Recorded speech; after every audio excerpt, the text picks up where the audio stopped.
Hello students, this is Mrs. Sonal Patil. In our previous class we have completed the chapter Animal Kingdom. Today we will begin with the chapter 5 Morphology of Flowering Plants. Morphology is the study of external form, structure and relative position of different organs. Morphology is an essential tool for identification of organisms, finding out homology and analogy, stage of development, adaptations and classification. So morphology is nothing but it is a study of the external features.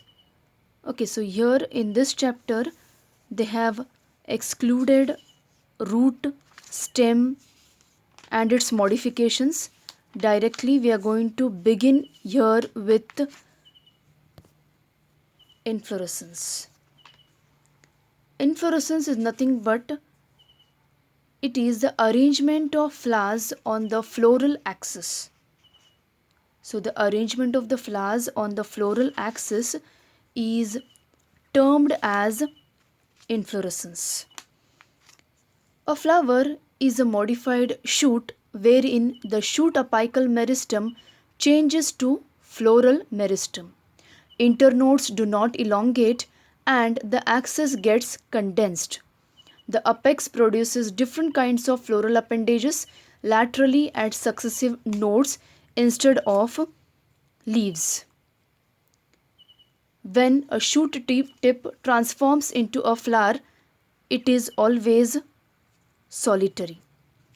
So flowers may occur singly or borne over an axis called peduncle. So peduncle is nothing but it is the stalk of the inflorescence.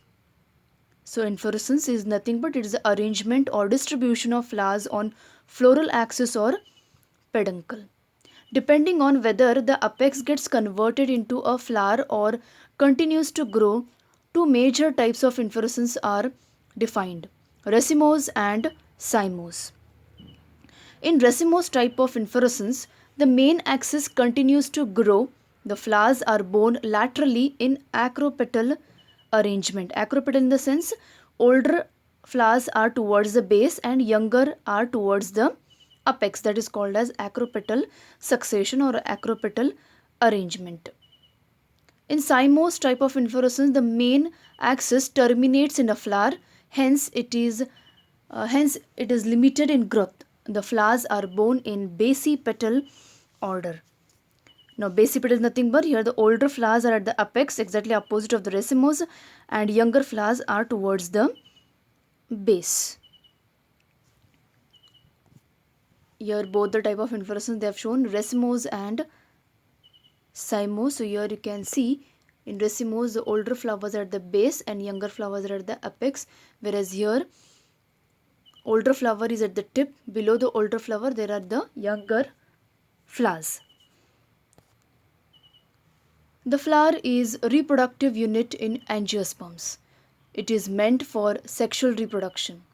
A typical flower has 4 different kinds of whorls arranged successively on the swollen end of the stalk or pedicel. So pedicel is nothing but it is the stalk of the flower, and that swollen end is called as thalamus or receptacle. These are the 4 whorls are calyx, corolla, androecium and gynoecium, of which calyx and corolla are accessory organs while androecium and gynoecium are reproductive organs. In some flowers like lily, the calyx and corolla are not distinct and are termed as perianth. So in those flowers, calyx and corolla are fused. So the term perianth is used. When a flower has both androecium and gynoecium, the flower is said to be bisexual. So when the flower is said to be bisexual, when both androecium and gynoecium are present. A flower having either only stamens or only carpels is called unisexual. Students, remember these are the questions which may be asked for 1 mark. Okay, so these are terminologies which will be asked for 1 or 2 marks. So please be perfect with these terms. So unisexual is nothing but a flower having either only stamens or only carpels. depending upon the symmetry of the flower, there are different types of flowers, two different types of flowers, like actinomorphic and zygomorphic. When a flower can be divided into two equal radial halves in any radial plane passing through the center, it is said to be actinomorphic. That means that if you take the flower, cut the flower in any plane passing through the center, you will get two equal parts. So it is called as actinomorphic. Such flowers are called as actinomorphic flower. Example is mustard, datura, chili. Whereas the zygomorphic flower is nothing but when you divide the flower, this flower, zygomorphic flower, can be divided into only one plane passing through the center, we will get two equal parts. So it is called as zygomorphic. So when it can be divided into two similar halves only in one particular vertical plane, it is zygomorphic. Example, pea, gulmohar, bean, cassia. Okay, and the flower is said to be asymmetric when it cannot be divided into similar halves by any vertical plane passing through the center. Those are called as asymmetric. Now, the flower may be trimerous, it may be tetramerous, or it may be pentamerous. What does these words mean? Trimerous means what? Here, the floral appendages are in the multiples of 3. Tetramerous means the floral appendages are in the multiples of 4. And pentamerous means they are in the multiples of 5. So, members of the flowers in multiples of 5. So, these terms are being used. Now, coming to what are bracts.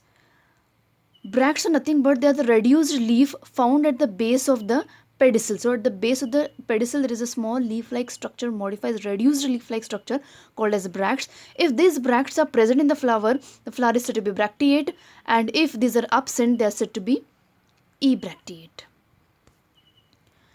Now, based on the position of calyx, corolla and androecium in respect of the ovary on the thalamus, the flowers are distributed as hypogynous, perigynous and epigynous. Now let us see when the flower is said to be hypogynous.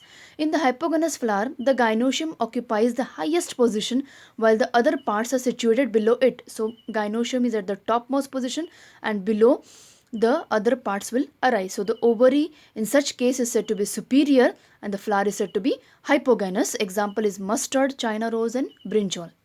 Now, if the gynoecium is situated in the center and the other parts of the flower are located on the rim of the thalamus almost at the same level, it is called perigynous. Students, remember these terms are very, very important. Many a times been asked in the exam.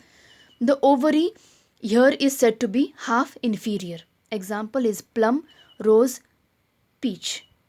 Flower is perigynous and the ovary is said to be inferior here. Now, in the epigynous flowers, the margin of the thalamus grows upwards, enclosing the ovary completely and getting fused with it. The other parts of the flower arise above the ovary and hence the ovary is said to be inferior, as in flowers of guava and cucumber and the ray florets of sunflower. So, these terms are very important. Hypogynous flower, perigynous flower and the epigynous flower. Now, here in the diagram it has been shown hypogynous, perigynous and the epigynous flowers. Very important. Now these are the parts of the flower. You already know. Stalk of the flower is called as pedicel. These are the sepals. These are petals. These are the stamens having anther and the filament. Okay. Then this is a carpel having stigma, style and the ovary having ovules inside. Fine. So these are the parts of the flower. Parts of the flower. Coming to the parts of flower. Each flower normally has 4 whorls: calyx, corolla, androecium and gynoecium. Coming to calyx. The calyx is the outermost whorl of the flower and the members of calyx are called sepals. Remember, members of the calyx are called as sepals. Now these sepals are generally green, leaf-like and they protect the flower in the bud condition. If the sepals are united, it is called as gamosepalous. If they are free, polysepalous. Remember these terms are very important from exam point of view. Polysepalous, gamosepalous. Gamosepalous, sepals united. Polysepalous, sepals are free. Corolla. Corolla is composed of petals. Petals are usually brightly colored to attract the insects for pollination. Like calyx, corolla may be united position of the floral parts on the thalamus are been shown there in the earlier diagram. Now when the petals are united, the term gamopetalis is used, and when the petals are free, the term polypetalous is being used. So it is referring to the petals.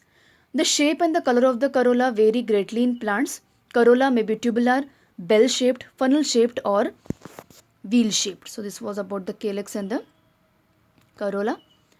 So here again the parts of the flower have been shown: calyx, corolla, androecium, and gynoecium. Coming to a very important question, 5 marks question, estivation. The mode of arrangement of sepals or petals in floral bud with respect to other members of the same whorl is known as estivation. The main types of estivation are valvate, twisted, imbricate, and vexillary.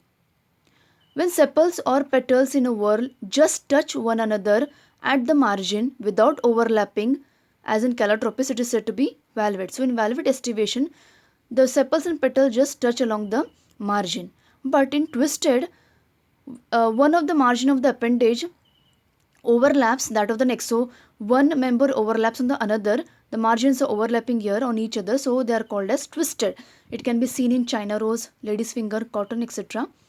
Now, if the margins of the sepals or the petals overlap one another but not in any particular direction, so it is not in a particular direction overlapping, that is in Cassia and Gulmohar, the estivation is said to be imbricate. In pea and bean flowers, there are 5 petals. The largest overlaps, the largest one is called a standard petal, which is overlapped by 2 lateral petals called as wing petals, which in turn get overlapped with the 2 smaller anterior petals called as keel petals. This type of estivation is called known as vexillary estivation. So very important question for 5 marks to be asked. Estivation, what is estivation? And they will ask the types of estivation. So here it has been shown diagrammatically. First one is a valvate, twisted, imbricate, quinquissual is not included. Vexillary you have. So valvate, you can see the members are just stretching along their margins. In twisted, one member is overlapping on the another. So it is giving a twisted like appearance. In imbricate, they are not overlapping in a particular direction. So it is called as imbricate. In vexillary, there is one standard petal overlap two. These are 2 wing petals, and there are 2 keel petals which are fused. It's called as vexillary estivation. So you remember valvate, twisted, imbricate, and the vexillary estivation, very important for 5 marks. So here we will stop today, and in the next class we will begin with the androecium, okay, and gynoecium. Thank you.